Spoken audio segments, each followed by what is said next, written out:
Hi, I'm Nick and this is the TBT channel. Radio controlled aeroplanes have fascinated me since I was a boy. I even got into them for a brief spell, 10 years or so back. I was held back by a lack of space to use them and a lack of ability flying them. I had several, I crashed them all.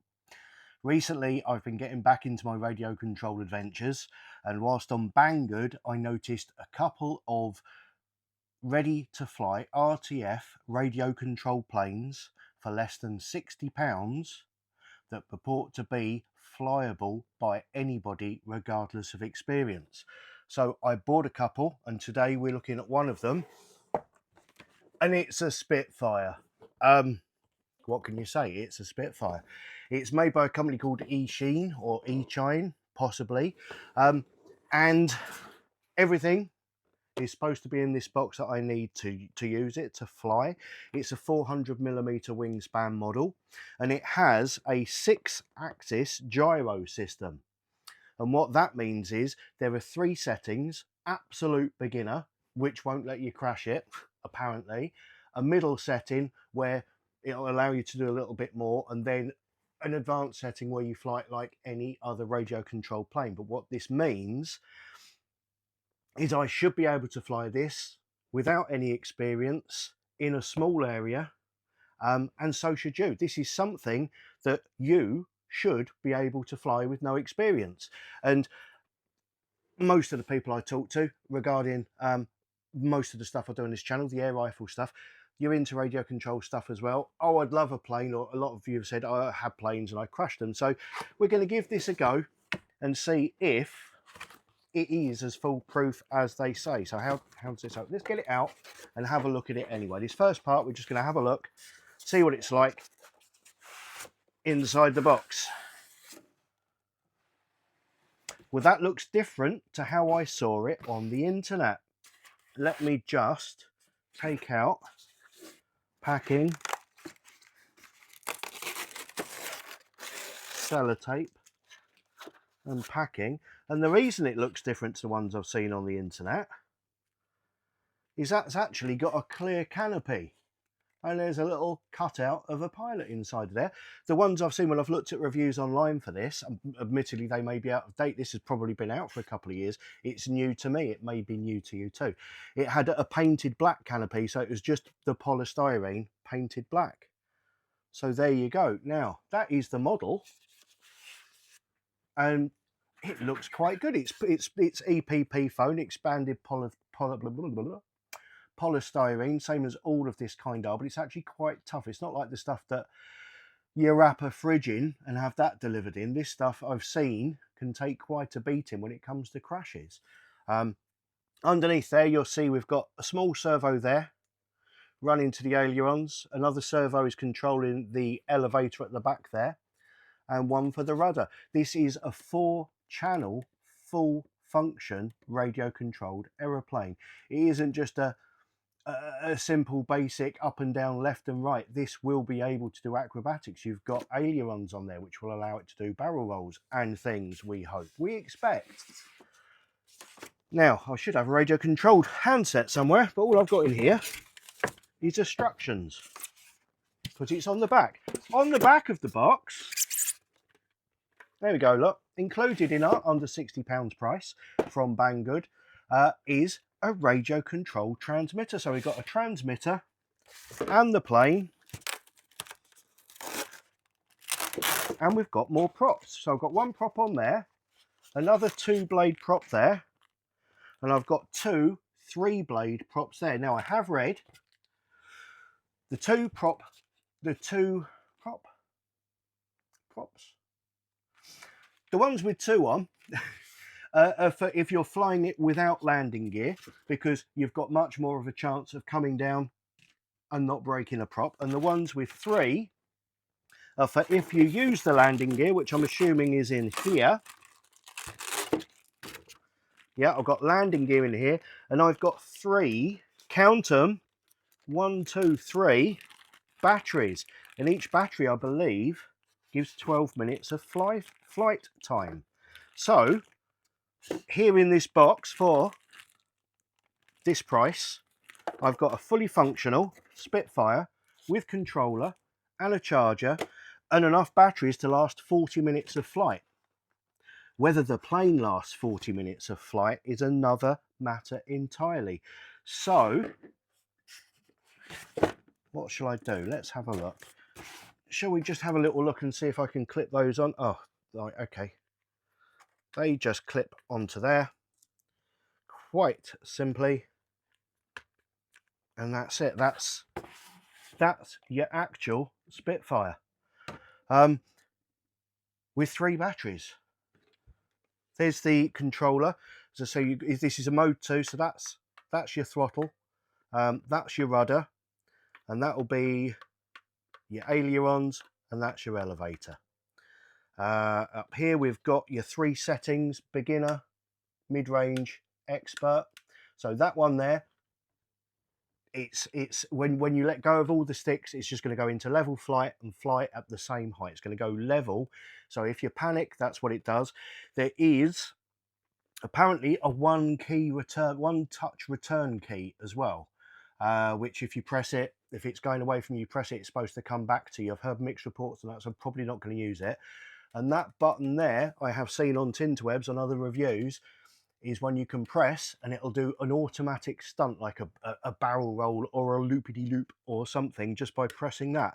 So I'm going to get the battery charged up, and I'm going to get this outside, and I'll see you out there, and we'll have a fly and see if it lives up to the promise. See you in a bit. Okay, we're at the airfield and I have my Spitfire. I've taken the landing gear off because we've got long grass. There's no way it's going to be able to land on its wheels, so I'm just going to belly land it. So I've got the 2, whatever they are, I've got the 2 prop on there, so there's less chance of it damaging. Now you'll hear and see all that twitching. That is the 6-axis gyro working to try and keep it level. That's what should keep it in the air. Now, there's a bit of wind. I shouldn't be flying it in the wind, but I'm going to anyway because I'm impatient. This will be the first time it's flown. Wish me luck. Whoa! Saved it.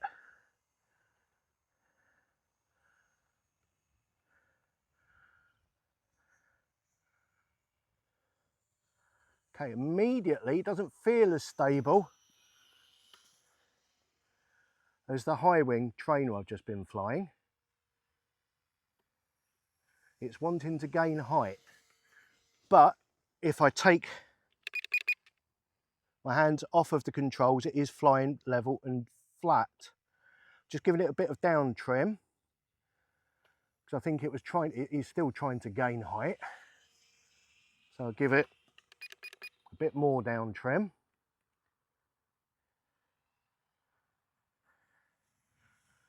Currently flying at just under half power until I get used to it. Quite manoeuvrable considering it is in 6G mode, so it won't allow me to invert it, and it is automatically correcting, trying to keep it level all of the time. So let's bring it round again. Feels like there's a little bit more trimming needs doing, though that way it's pretty level. Let's power it up a little bit.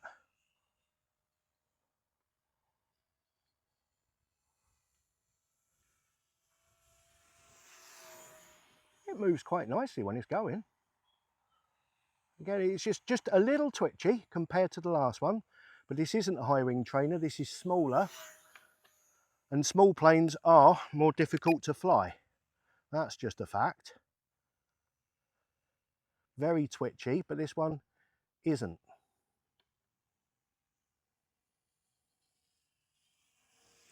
But it does constantly want to gain height, but that is a matter of trim.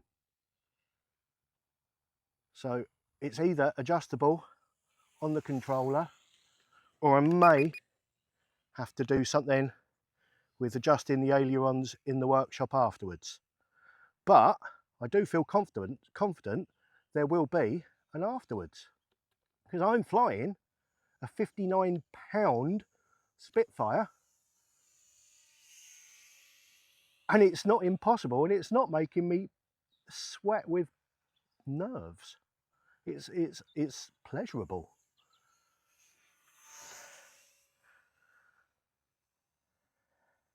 When I take my hands off, it flies true, flies straight, but it is still climbing if I let go of everything. Now it's dropping. I've gone a little too far, so let's see if I can trim that out.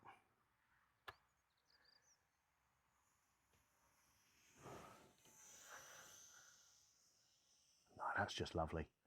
I'm on half speed, and I think I'm going to leave it there because this is my first flight, and I haven't flown radio control planes for 10 years. And even then, I used to crash radio control planes rather than actually fly them. Flying them is an exaggeration of what I achieved.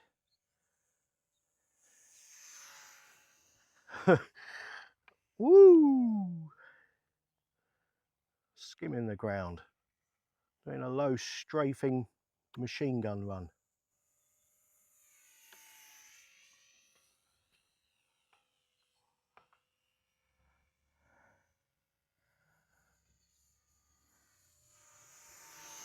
I've said it before and I'll say it again.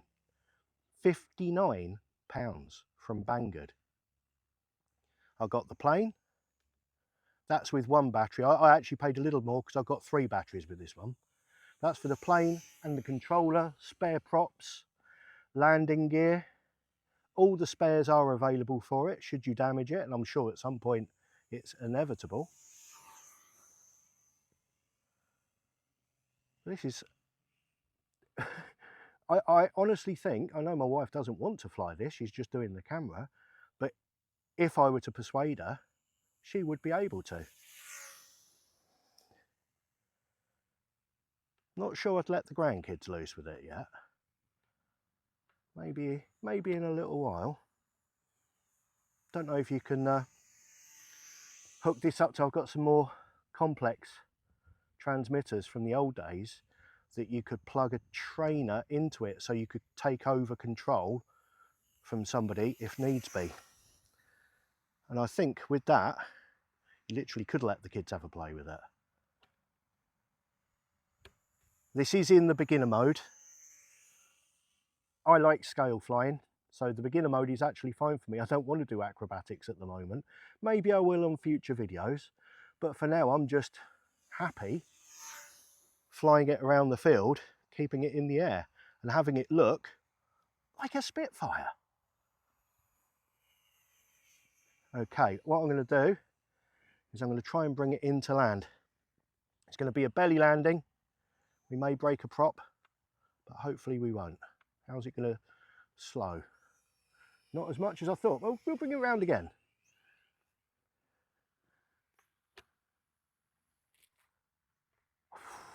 Well, not the bones out of that. After cutting there, I decided to fly it a bit more and I got over enthusiastic. I was doing full speed runs at ground level. I clipped the ground and the propellers come off, but that is all that happened, full speed into the ground. So now we're going back to the workshop and I'll show you how to put a propeller back on. We're back from the field, and as you probably saw, if I managed to edit it correctly, my last flight was a bit inglorious. I clipped the grass as I was trying to fly too low, too fast, and the propeller came off. Now, I didn't take the instructions with me. I didn't really have a close look. I just thought, oh, well, I'll have a look when I get back here. Do you know what? All you have to do is pop that onto there, and if it's in the right place. So there is a spline, and I haven't got my reading glasses on. It just pops into place like that. So if it hits anything, it comes off like that without doing any damage whatsoever. Then it just pops back on into place. Absolutely unbelievable.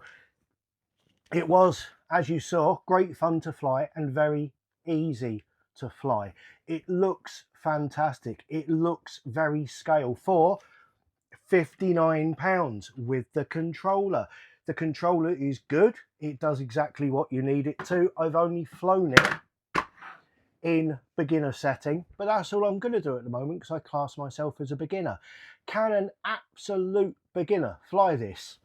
Yes, I think so. I don't think you'd have much trouble at all, as long as you're used to driving radio control cars, because the hardest thing to get used to with any radio control model is when it's moving away from you, left is left, right is right. But when it's moving towards you, right is left, left is right. That is all, but because I've been doing this since I was 8 years old, it wasn't an issue. But if you've never used a radio control model before, you'd need to get used to that. You can fly this, leave it in beginner mode, you'll have an absolute hoot. If you do hit the ground, it really doesn't appear to do any damage at all to it. Now, we were looking at another model as well. Oh, by the way, please like and subscribe to the channel because we have other things coming soon. I've got a helicopter arriving this week, which should be as easy to fly as these, and also an articulated lorry for about 100 quid, just over 100 quid. You'll like that one. You really will like that one. That one's going to be awesome. But this one wasn't quite as easy to fly as the other one I've flown today. If you haven't seen this video, watch this one. It's part of the kind of cheap beginner planes thing that I've done today. So if you want a radio controlled Spitfire, if you've always wanted a radio controlled Spitfire and who hasn't, get one of these. It's the eSheen V2 Spitfire, 400mm wingspan, £59 off of Banggood if you get it with one battery. I paid about £64 and got it with 3 batteries. It is worth the money. It flies brilliantly. Thank you very much for watching. I'll see you all again soon. Goodbye.